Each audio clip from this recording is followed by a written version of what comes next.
आखिरी मुलाकात। यूं तो आखिरी मुलाकात कभी खूबसूरत नहीं होती, लेकिन चिराग और दीप्ति इसे खूबसूरत बनाने की कोशिश करते हैं। चिराग सुबह उठता है और बड़े अच्छे से तैयार होकर दीप्ति की पसंदीदा शर्ट पहन लेता है। उन्होंने आज आखिरी बार मिलने का जो सोचा है। आखिरी बार इसलिए कह रही हूँ क्योंकि इनकी भी कोई ना कोई मजबूरी रही होगी। इश्क मुकम्मल हो जाए ये बहुत मुश्किल होता है और वजह जानने के लिए हमें बहुत वक्त लग जाता है। दीप्ति ने अपने जज्बात बड़े अच्छे से संभाले होते हैं। चिराग पूरी रास्ते ये सोचता जाता है कि वो उससे क्या कहेगा। ये कि तुम मुझे अपनी कभी कभी तस्वीर भेज दिया करना, या ये कि महीने में एक बार कॉल कर लिया करना।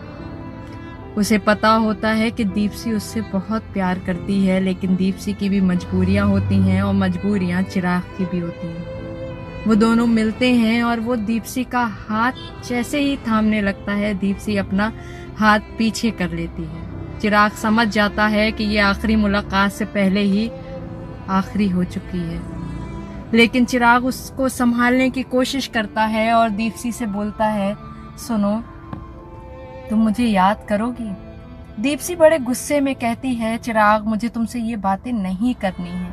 ये बातें हम कई बार कर चुके हैं। चिराग जैसे अपने जज्बात नहीं संभाल पाता, वो उठ के वहां से गुस्से में जाता है।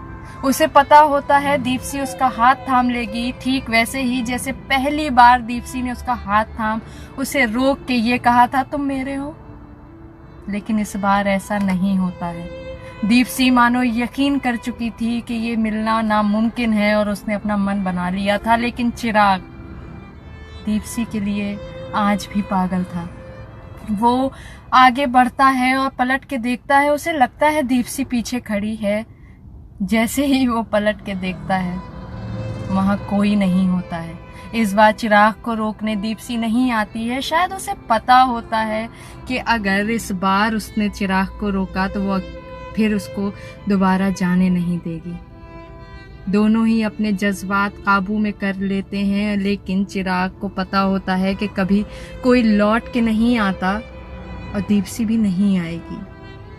और ऐसे ही एक आखिरी मुलाकात अधूरी रह जाती है। दीप्ति न कुछ बोलती है और चिराग बिना कुछ सुने, बिना कुछ कहे आगे बढ़ जाता है।